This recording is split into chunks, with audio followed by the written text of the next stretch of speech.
All right, what's up, ADC? We're back again. Dance is my business, and yet another great guest, our party time DJ, longtime DJ of ADC, DJ Berdugo, our DJ and Miami's top DJs, stopped by the office and decided to come and say what's up, what's going on. So much. I had to come by and show the ADC family some love. I mean, it's been, what, 8 years I've been with the company. First 8 years? Really? It's that long? 2012. That's crazy. So I didn't even realize that it's been that long. Yeah, it's been a great 8 years. Can't complain. 8 years. So let's get right at it. Your ADC experience, the first time you stepped on that boat, and I know you're coming from a party world, from clubbing, from a lot of Latin music, but ADC was different. ADC, to be honest with you, was nothing what I expected. You know, in the beginning, I was coming on ship with a bunch of dancers. Dancers are very picky when it comes to music. So it's like, you don't know whether it's a mix or let the song play it out and then cut it, but it's been amazing. I mean, these guys, it doesn't matter how you mix for them, they love it.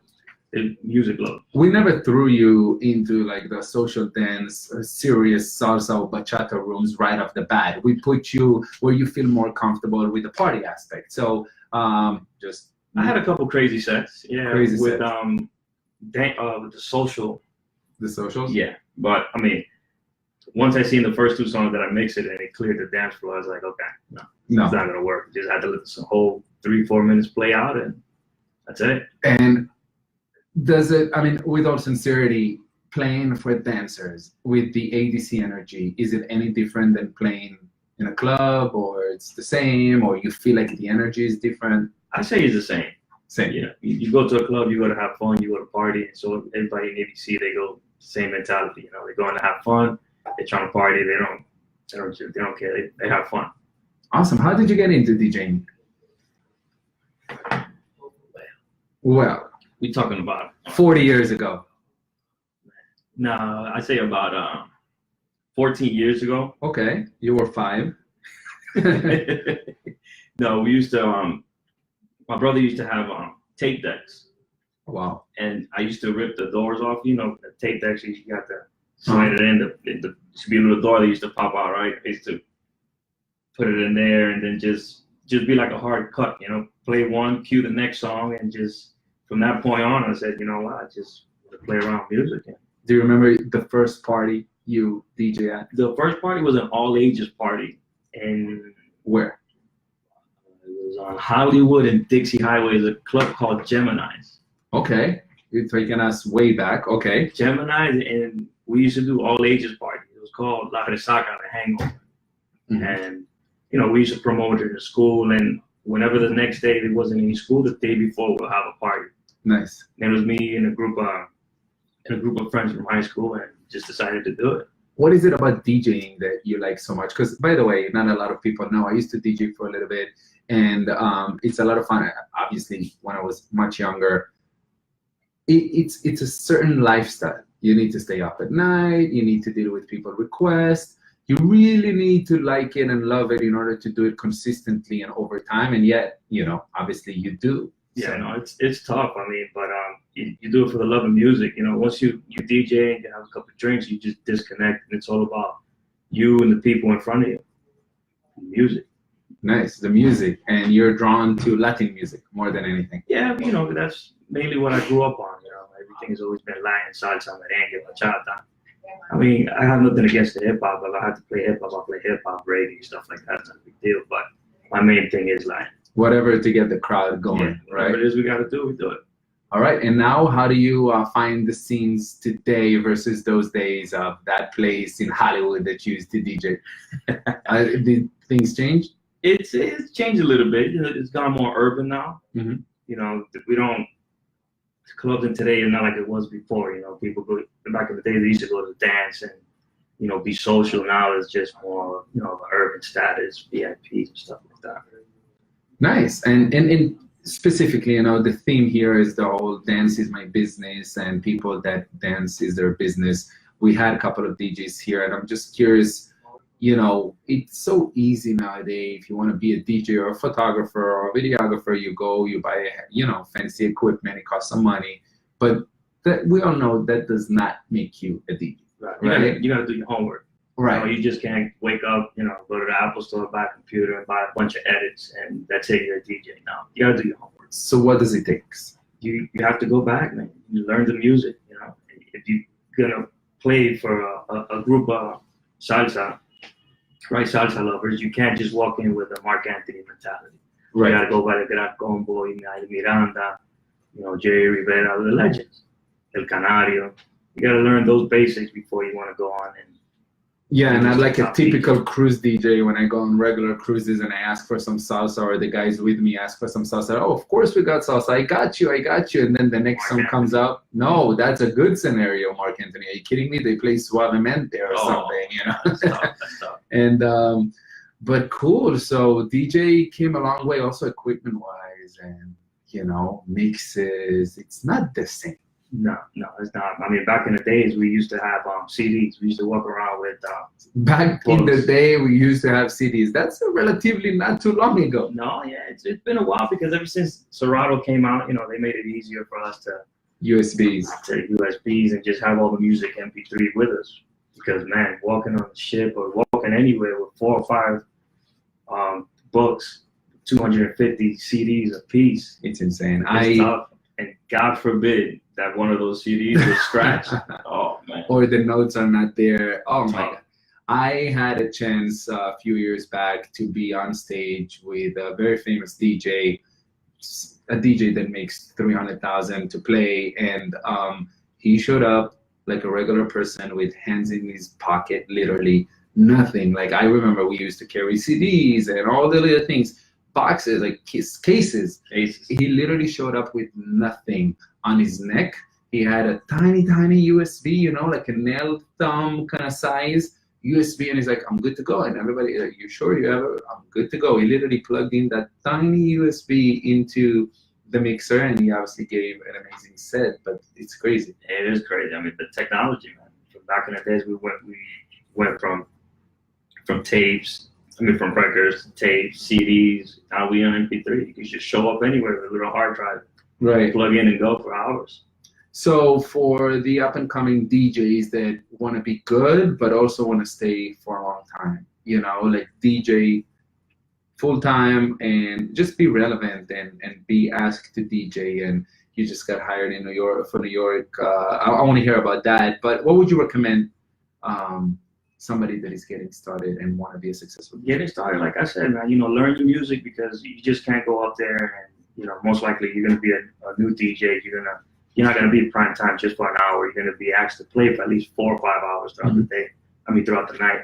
So you got to come correct. You got to make a statement that you're diverse. You know, it's not just the common ones. You got to go underground, because when it comes to, like, you go ask for a merengue, the first thing they're going to give you is Suavemente. Yeah. You know, they forget about El Rosario, El Torito, you know, maybe some Omega. It's got to be different. Learning music. And how do you think, because we always hear you need to connect with the crowd, you need to read them, you need to listen to what they need. Sometimes you literally listen because somebody asked you for a specific song, but sometimes you just need to look at the dance floor and know how to act. Is that like a learnable skill, or is it just experience? Well, it's just experience, you know. It's a vibe. You see a DJ before you, he's playing salsa, and not everybody's really digging the salsa. But you play merengue, everybody's digging merengue, so you know you're gonna come in and give them a little bit more merengue. All right, you're really serious about your Latin music. You kept on mentioning knowing your music, knowing the past.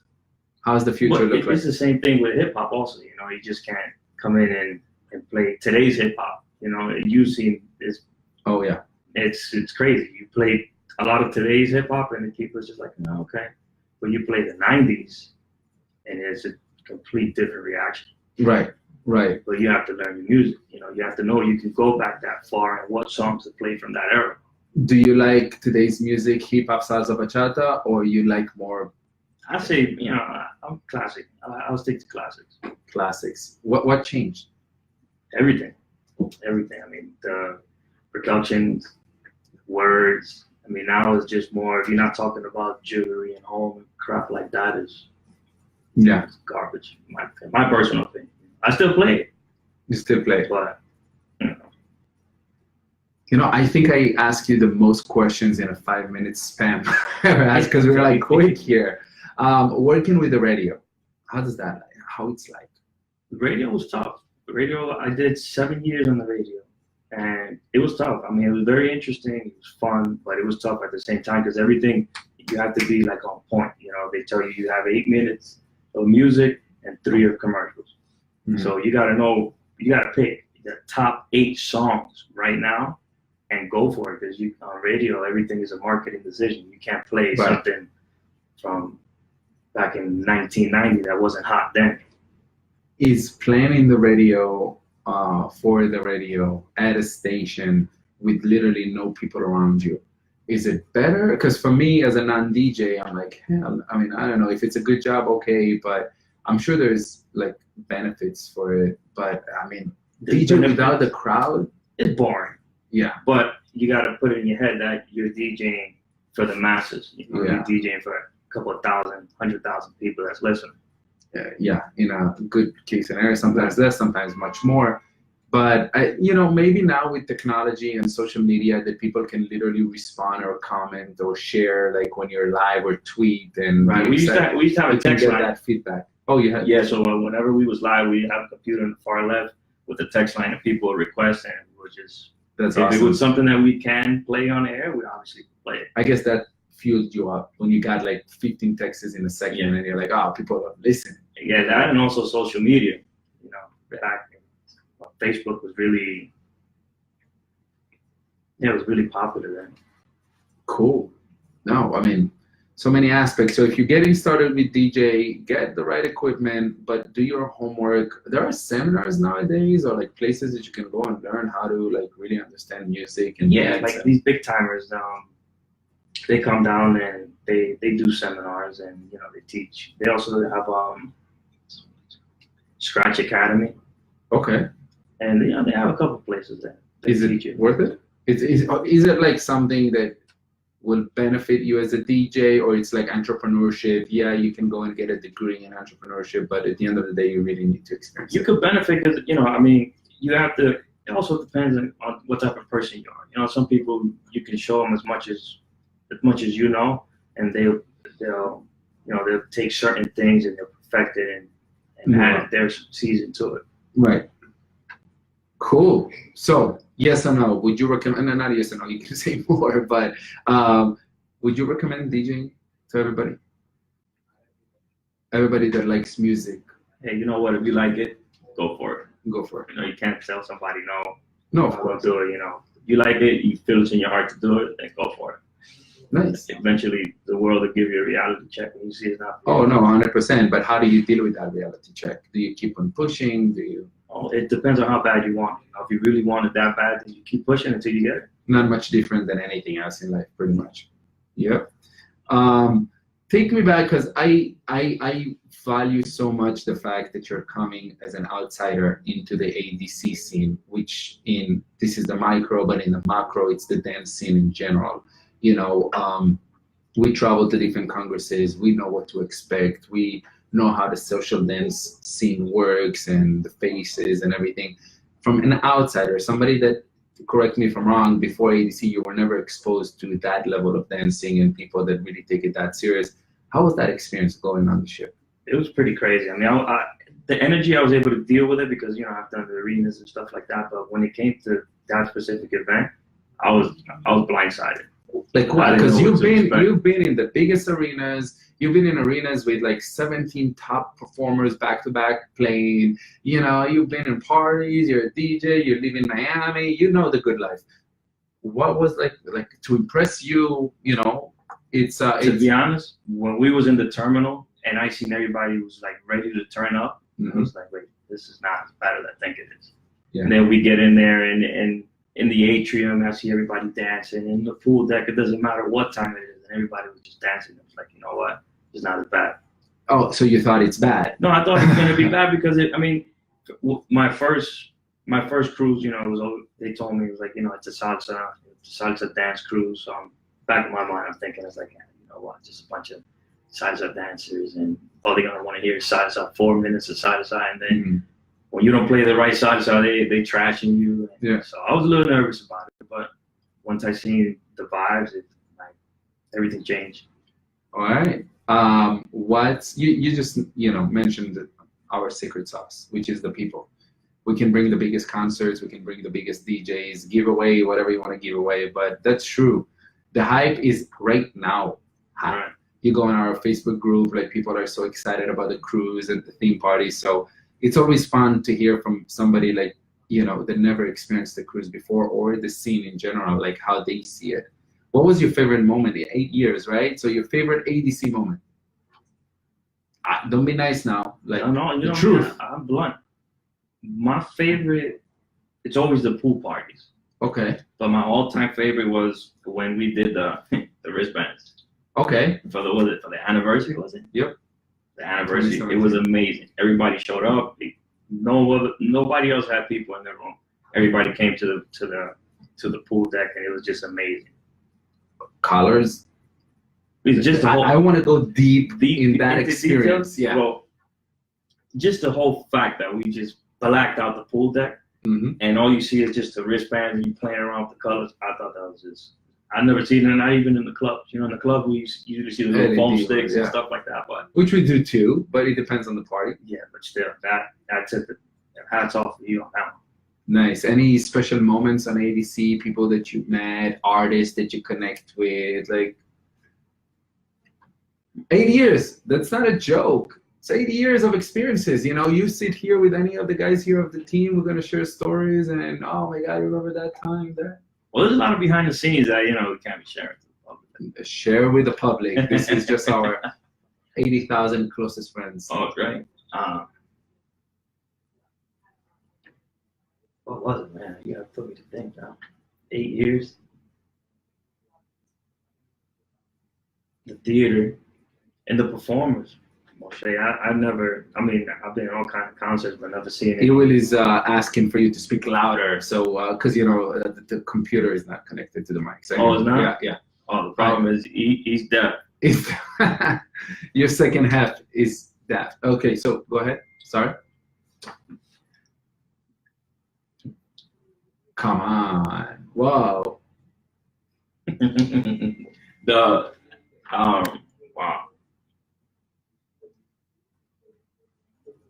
I definitely gotta say that pool party. Pool party, colors. All right, next thing, Cuba in June. How excited are you? Oh, I'm super excited. Why? Because it's a new destination, and I know it's gonna be a lot of new people, new faces there, and it's just a shot for us to take it to another level. How can you take something because honestly, ADC for the last few years is just on point, so much fun. We're clicking as a team, we're clicking as a production company. How would you individually can take it to the next level? Well, by doing these little things for the people, like the pool parties, the wristbands, the CO2, things like that. The people go crazy over that. For sure. But you don't do that. We do that. Yeah, but for you. But it's all a team effort because but the music I'm playing, you guys have to go with it. 100%. We need to team up on that anymore. A little bit more. Guys, if you have any questions for our DJ Berdugo, about ADC, about his music, I'm sorry, I said Berdugo, I should say Berdugo. His music, his funny name, whatever it is, post it right now. We're going to ask a couple more questions, and this guy needs to go back to work. What's coming up in Miami as far as like party scene, concerts, anything that you work on? You mentioned New York. What's that all about? Yeah, I have something. I'm waiting for it to come through now in June. I should be going for a weekend over there. I'm a part of a company called Maximum Productions, and they're having a big event over there for the weekend. So I'm just waiting to get everything closed out. And do you play a lot outside of Florida? Not really. I mean, before I used to, but then it's just between family and work. It's just. How's the scene in Miami? For a DJ, is it like a good? It seems pretty tough, because everybody down here wants to be a DJ. I mean, you turn around and everybody's a DJ. So. But it's always like that. Go to LA, everybody want to be an actor. Go to New York, everybody want to be a dancer. It's just like come to Miami, everybody wants to be a DJ. A DJ, so it's tough. So I mean, all you can do is just be good at what you do. Always work on the craft and make sure when you up there, no matter if it's 5 or 10 people, you got to give it 100%.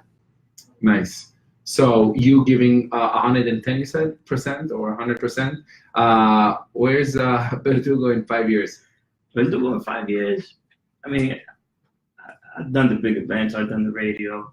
Yep. I'm sticking to ADC now, and I'd say I want to be a club owner in the next 5 years. You want to own a club? That's a new one, and it's a tough one too. You know what comes with that? Yeah, absolutely. Nightlife and nightlife, everything. I want it. At least the next 5 years. All right, all right. Where? Here. I want to do something local. Okay, and why a club? Because you're a DJ or because you like the nightlife? I like the nightlife, and I see a lot of potential in the nightlife when it's done right. When it's done right. So no, we know places that didn't do right, I think, like Justin's and some other places that were on here. Like, I think from what I'm hearing, a club life, I mean, there's a limit. Like, you have it for a year or 2 or 3, and then regardless if it's successful or not, you need to close it and open in a different location or change the name because people like to go to new places. Right? That's when it's done. That's when it's not done right. Okay. When you do it right, like, say you got this establishment I'm in on Saturdays. I mean, they've been going for, Cafe One's been around for way 12, 15 years, from what I know. Yep. But, it's done right. What? Like, share with us. Dance is my business. This is what this podcast is all about. I want to know what it takes to be successful owning a nightclub. You have to always take in consideration the people. You can't, just because you have high expenses, you shouldn't always go ahead and violate them at the door. Prices, you got to be reasonable. Music has to be good. You can't just try to cut back on the money expenses. You cannot cheat the crowd. Exactly. You got to be 100%. So what is it in your opinion that South Beach is doing wrong? Because clubs there change all the time. I mean, you think about it. To touch South Beach, number one, you got to, off the top of your head, $30 in parking. Easy. Before you even walk through the door of the club. Right. And that's another 20. And if you're with your girl, you're $100 before you even bought your first drink. Right. So that's tough. You gotta be considerate with the people. But yeah, there are a lot of clubs in South Beach. Yeah, but people work hard. They're 9 to 5, and sometimes they want to step out. But South Beach is full. Holidays are packed. Clubs are happening. However, I see those clubs keep on closing, opening. Very touristy spots, though. Oh, okay. Because as a tourist, if you wasn't from down here, where would you go? Right. South Beach. Exactly. Okay. You wouldn't know about the Brickles, Aventura, Pembroke Pines. So nightclub in 5 years, ADC pre-party right there. Hands down. Oh my God. We have an ADC night. ADC night in your club. You have a name? Nah, I didn't get that far yet. Oh my God. All right, guys. So this is DJ Berdugo. Oh, let me see. Ewell here sent you his love. Cater to the people. I agree with you, my man. For anyone that want to follow you, get your mixes. By the way, guys, him and his second half and all of his DJ friends, they post amazing music online. And it's just so awesome because they're up to date with the music. They mix really well. They know to pick the right songs. I work out to that music. The guys are playing it in the office. Yeah, they are. It's just really good. So how can we follow you, get your music, and ask you questions about ADC? Simple. DJ Berdugo 917. That's my Twitter. That's my Instagram and my Facebook. So just reach out to me. What's 917? That's the club name. No. Club 917 coming up, guys. 917 is the date of birth of my firstborn, September 17th. So. September 17th. Amazing. So, DJ Berdugo 917. DJ Berdugo 917. Awesome. What should we expect in Cuba? In June? Well, it's gonna be a lot of high energy, and I suggest if you didn't book your room, you get to it because we're gonna pull out all the stops for Cuba. Guys, message him, ask for your favorite songs.